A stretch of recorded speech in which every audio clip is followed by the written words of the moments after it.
ñëpp di ko dégg mu ni leen di fukki at waaw may xeex ngir fal ko yàlla nanguwul antuwul moom ci fukki weer ci fukki fan oui mu fal ma fal ma président loolu je pense qu'on ne peut pas être plus royaliste que le roi oui loolu ku ko wax nga jóg ni moom ngay jàppale nga bëgg a prétendre le contraire donc ça veut dire que ki nga wax ni moom ngay jàppale wala ki nga wax ni mooy sa leader weddi nga ay waxam bëgg fa replacer leneen d'accord donc ci cadre boobu ci paline bi je pense que foofu laa ci yem parce que moom moo waxal boppam d'accord moom mi ñu fal moo waxal boppam li tax mu falu ba pare ni bëgg-bëgg ba ma amoon tey laa ko gën a am muy fal ko moom président maanaam fal Sonko président de la République loolu ay waxam la donc man ci diggante boobu mënuma fi replacer quoi que ce soit léegi nag bu fekkee diggante Pastef ak coalition Diomaye oui foofu la problème bi nag mooy je pense que aussi Samba wax na ko léegi je pense que ci diggante boobu ils ont presque réussi à plus de 90% ce que Wade a tenté en vain ce que Macky avait presque réussi avec son expression réduire l'opposition à sa plus simple expression les deux te bi mu koy wax moom option bi mu ci jublu woon c'est pas écraser l'opposition mais c'était faire de telle sorte que dina jël opposition bi yëpp féetale leen booram bon c'était le bâton la carotte et daanaka ñu bëri bàbbeeku nañu fekk ji ko d'accord ñeneen ñi fekkiwul Macky créé nañ seen parti bopp te ils étaient presque de la mouvance présidentielle donc jamono yooyu amatul woon opposition ba 2014 bi Pastef di door a judd boobu fekk na terrain bi vierge il y avait plus personne pour résister ou pour dire non d'une manière catégorique à Macky Sall à Macky Sall au régime de Macky Sall foofu la Pastef ñëwee d'accord fekk na coalition Benno Bokk Yaakaar dajale na lépp luy parti politique ñi nekkoon PDS benn problème la ñu amoon mooy comment sortir Karim de prison te gis nga situation yi comment ça nan la mujjee léegi ci moment boobu la Pastef ñëw léegi bu fekkee jamono yooyu ñaar ñooñu ma njëkk a lim mujj ñu réussir li ñu bëggoon wala ku mujj ki presque réussir woon na ko Pastef moom daanaka mën nañ jàpp ni nguuru Pastef réussir nañu ko sans se fatiguer. comment en l'espace de 2 ans def nañ de telle sorte que li ñu bëggoon nee naa leen c'est toujours Pastef qui donne le tempo li ñu bëggoon mooy Pastef sera l'opposition de Pastef ñoom ñoo ko waxal seen bopp ñëpp di dégg ñoom avant ñuy dem jël ci yoon bi dañ ñu yoon bii la ñu bëgg a jaar Pastef moo nar a doon opposition Pastef loolu la ñu fi gis présentement pourquoi coalition bi juddu ñu naan ko coalition Diomaye oui li ko tax a juddu ci diggante kan mooy jiite coalition bi ak kan moo ko dul jiite ci la coalition Diomaye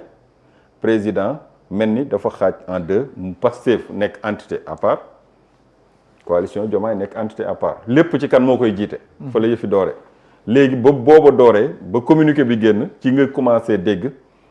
Diomaye président contre Pastef Pastef contre Diomaye président jamono yooyu lañ ko commencé dégg depuis boobu képp ku nekk ci opposition Sénégal yaa ngi xët-xëti mel ni ku nekk ci géej buy di waaj a lab di def ay pieds et mains pour exister ou pour avoir la tête hors de l'eau mais en vain loo wax kenn du ko dégg nit ñi benn problème la ñuy wax Diomaye ak Sonko fan la ñuy mujje kañ la diggante bi di tas léegi finalement opposition bi dañu toog si ligne de touche bi parfois ñu yor seen socc di waajal reetaan xàqataay des fois ñu am lueur d'espoir des fois ñu gis ñaar ñi kottante reetaanante yaakaar tas te bu yaakaar tasee déclaration yi cela va sans dire dañuy boole commencé ni nguuru Pastef Diomaye ak Sonko la ñuy daal di boolewaat ci benn sac bu yaakaar judduwaatee ñu commencé di xamal ni président yow la ñu fal yow yaa war a jiite jëlal say responsabilité te d'ailleurs sax commencé nga ko jël foofu la ñu mujjee mais bu yëfi tourné nga commencé dégg comme li ñu waxoon finalement nekkatul dawalkatu A337 finalement dawalkatu Jakarta la parce que pourquoi parce que dem nañ ba gis ni li ñu yaakaar ni clash lay doon tandem bi ñu yaakaar ni day éclabousser nekk 2 chaque jour bu ñu demee ba am yaakaar rek gis leen ñu mel ni encore mburoog soow kon ñii au finish dafa mel ni ku ñu foowee la ñuy wut li gën mooy avant qu'il ne soit trop tard ñu laxasaayu songu leen moo tax fi ñu toll nii tembe opposition bi dafatul distinguo li ñuy def mooy naka la ñuy jiima booloo ñun opposition pour songu ñi. mais ñi nekk ci derrière ñaari personnalité yi ngay wax ñooñu la seen mbir métti parce que jaaroo taal bi melatul noonu ñii nekk ci coalition Diomaye ak ñii nekk ci parti Pastef. oui comme yàlla ak yaali. xam nga lu tax. déedéet parce que ci sama jàngat ba tey ci sama jàngat laay wax de. ci li ma ko dégg li ma ci seetlu. dafa am combat bu benn groupe doon xeex. pendant 10 ans dont les 3 ou 4 dernières années ont été des années charnières des pertes en vie humaine des blessés des prisonniers des pertes économiques toutes sortes de massacres gis nañ ko fi des journalistes bastonnés des chaînes de télé coupées des licences retirées lu ne gis nañ ko fi ci diggante 3 ans ou 4 ans yu mujj yi ndax yëpp descente aux enfers bi wala répression bi ma nga doore en 2016 ba ñu dàkkee le leader de Pastef de l'administration fa la premier coup bi tàmbalee dàq ko de 2016 fa la coup yi tàmbalee après loo ci gis ay bunkerisé ay sièges kenn du fi dugg teg fa ay chars yooyu yëpp gisoon nañ ko fi dem na benn instant gis nga rond point yëpp ay chars de combat la woon dem nañ benn instant loo xamante ni naroon nañ dund ba dee duñ ko gis mooy armée wàcc ci kaw tali bi ak seeni fetal ni dañuy maintien de l'ordre loolu musu naroon nañ dund ba dee duñ ko gis ay chars di dox ci mbedd Ndakaaru yi mel ni ku nekk Venezuela loolu gis nañ ko fekk nañ ko d'accord yooyu yëpp bi mu amee benn parti moo fi nekkoon doon résister muy Pastef moo fi nekkoon doon résister boobu ba léegi amul coalition ma Samba amul coalition ma Demba coalition Yewwi Askan Wi judd woon avant cela bi dernière répression bi am coalition Yewwi Askan woowu dañoo damal seen bopp kenn ñëwul taxaw ci wetu Pastef vous comprenez Pastef di mener son combat am na ñu doon àndal dañoo mujj ni Pastef on est d'accord avec Sonko sur certains points mais sur d'autres non parce que oui la violence ne règle pas wane ni Sonko daal c'est quelqu'un de violent d'accord loolu la ñu doon décrire te ay àndandoom la ñu woon ñu mener seen combat dem prison nit ñi daanaka ni ça n'est fini pour ñii ku nekk léegi commencé wutal sa bopp di taxanal sa bopp renversement de situation am na créé nañu seeni stratégie ba wut seen candidat bi valider élection valider parrainage mbaboor bu bëri ñëw ñi ni woon dañuy ànd ak Sonko mooy seen candidat ba créé Lacoste ñoom c'était logique ñu wëlbatiku ànd ak coalition bi Sonko désigné mais bi Diomaye valider parrainage ci nga gis nag mbooloo mu bëri ñëw pourquoi parce que ñenn ñi déjà ay candidats la ñu woon ou ay candidats seen parrainage jàllul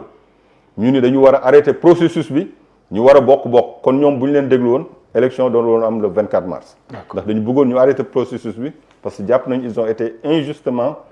invalidés ou injustement bloqués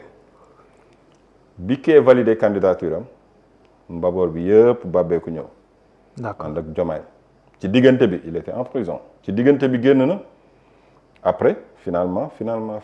ba yëf yi mujj yegg si fii léegi ba mu yegsee fii nag lu sotti am borom gars yi génn nii ñun ñoo tax ngeen gagné suñu combat la suñu mandat la ñoo ko xeex ñoo ko ceci ñoo ko cela ñii naan cotiser naa ñii naan ñàkk naa ci ñii naan sama base ñii naan budul woon man coalition la woon mais qui a fait quoi et qui a participé qui a été honnête dans ce jeu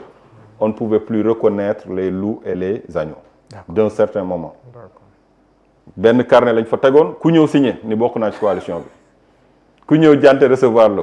ku ñëw Balla Moussa Fofana recevoir la ku ñëw Djibi Gueye Ndiaye sax doon recevoir ku ñëw signé ni ca laa bokk mais avec un peu de temps laisse-moi terminer sinon damay réer ci logique bi avec peu de temps